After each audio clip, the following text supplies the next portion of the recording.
உலகெங்கிலும் வாழும் லட்சக்கணக்கான கோடிக்கணக்கான புரட்சித் தலைவர் ரசிகர்களுக்கு இணைய வணக்கங்கள். அதாவது பாருங்க, அதை வேலு அடிச்ச கொள்ளைக்கு அளவே இல்லாமல் போயிடுச்சு. அதாவது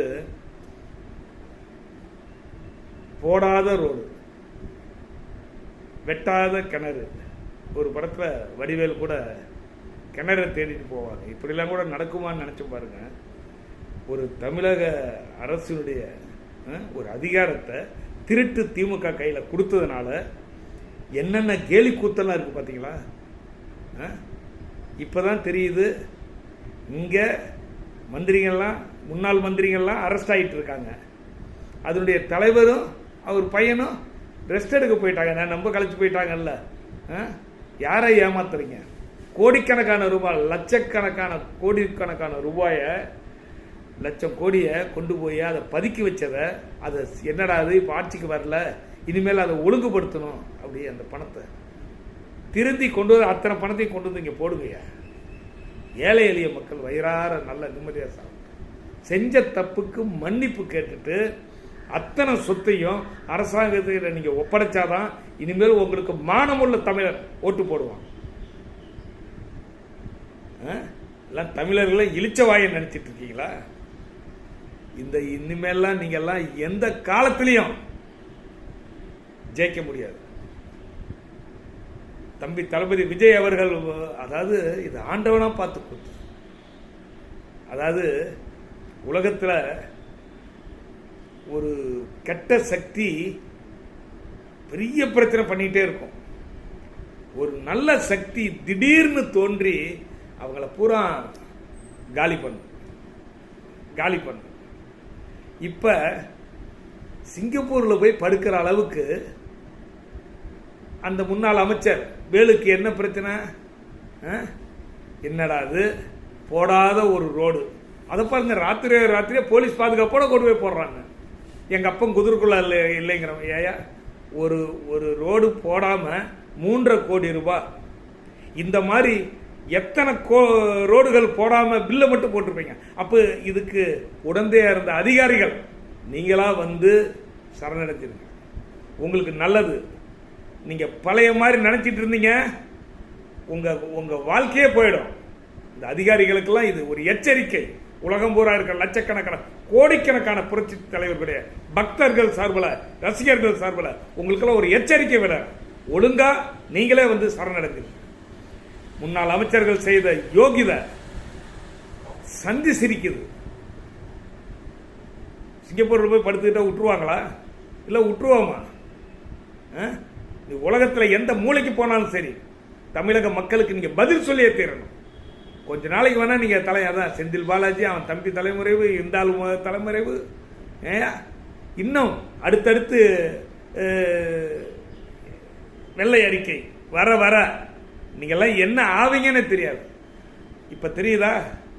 நீங்க அதிகாரத்தை கையில வச்சுக்கிட்டு பணம் இருந்தா எது வேணாலும் செய்யலாம், பிச்சை போடுற மாதிரி மக்களுக்கு போட்டு ஓட்டுக்கு 1000, 2000, 5000, 10,000 கொடுத்து வாங்கிடலாம்னு நினைச்சீங்க. குத்துறான் பாரு, பணத்தை பூரா வாங்கிட்டு காதல விசில் ஊதிட்டாங்களா? தம்பி தளபதி விஜய் அவர்கள் என்னென்ன சொன்னாரோ அத்தனையும் நடந்துட்டு இருக்கு.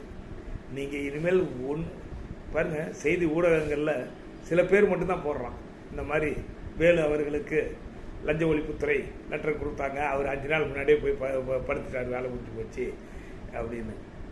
சன் நியூஸில் இதெல்லாம் வரலையே.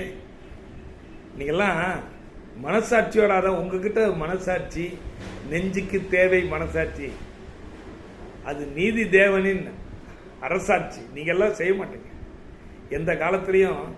அது அந்த ஊடகங்கள் வந்து உட்காந்து 4 பேர் உட்காந்துக்கிட்டு அழகா கால் மேல கால் போட்டுக்கிட்டு பேட்டி, உங்க ஊடகங்கள்லாம் தம்பி தளபதி விஜய் அவர்களுக்கு தேவையில்லப்பா. இன்னைக்கு சொல்றேன் உங்களுக்கெல்லாம், ஃபேஸ்புக்கு இன்ஸ்டாகிராமில் போட்ட ஒரு இந்த பட்டன் தட்டினா போதும், லட்சக்கணக்கான பேர் மக்கள் பார்க்குறாங்க. அதனால நீங்க எல்லாம் காசு சம்பாதிக்கிறதுக்காக ஊடகங்கள் நடத்துறீங்க. நாங்கெல்லாம் எந்த விதமான பிரதிபலனும் எதிர்பார்க்காமல் நல்ல ஆட்சி, புரட்சி தலைவர் வழியில் தம்பி தளபதி விஜய் அவர்கள் தலைமையில் நல்ல ஆட்சி பல்லாண்டு வாழணும்னு வாழ்த்தி நாங்கள்லாம் போட்டுருக்கோம். கோடிக்கணக்கான மக்கள் இன்னைக்கு தம்பி தளபதி விஜயை பாராட்டுறாங்கன்னா இதான் காரணம். அவர் சொன்னார்ல, ஒரு பைசா அரசாங்க பணத்தை தொட மாட்டேன், தொட்டவனையும் விட மாட்டேன்னாரு. இப்பெல்லாம் அவன் ஓடுறான் பார்த்தீங்களா. இன்னைக்கு திராவிட முன்னேற்ற கழக திருட்டு திமுகவினுடைய முன்னாள் அமைச்சர்கள் அத்தனை பேருமே, அதுல சில பேர் இருக்காங்க, நான் உங்களுக்கே தெரியும், 1-2 நல்ல மனிதர்கள் இருக்காங்க. அவங்கெல்லாம் பாருங்க அரசியல் விட்டு ஒதுங்கிட்டேன்ட்டாங்க. இனிமேல் ஸ்டாலின் அவர்களுக்கு பணிவான வேண்டுகோள், உங்களுடைய கட்சி பணம் 20 லட்சம் கோடிக்கு மேலே இருக்குன்னு சொல்றாங்க. அது உண்மையாக போய் எனக்கு தெரியாது. உங்களுடைய மொத்த சொத்தையும் தமிழக அரசு ஒப்படைச்சிட்டு இந்த கடனை அடைங்க.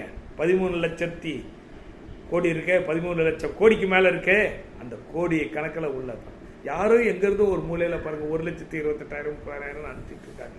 அந்த நல்ல உள்ளங்கள்லாம் பாருங்கள், நான் என் கடனை தீர்த்துறேன், வேர்வை சிந்தி ரத்தத்தை கண்ணீராக்கி எவ்வளோ கஷ்டப்பட்டு சம்பாதிச்சாங்க அந்த காசு தெரியுமா?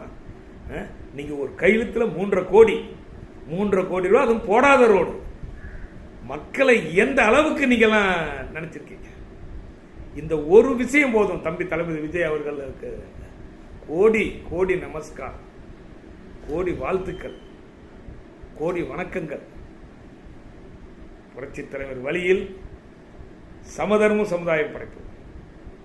தம்பி தளபதி விஜய் அவர்களுடைய தலைமையில் நல்ல ஆட்சி, பல்லாண்டு வாழ்க, இன்று போல் என்று வாழ்க. புரட்சி தலைவர் நாமும் வாழ்க. வணக்கம்.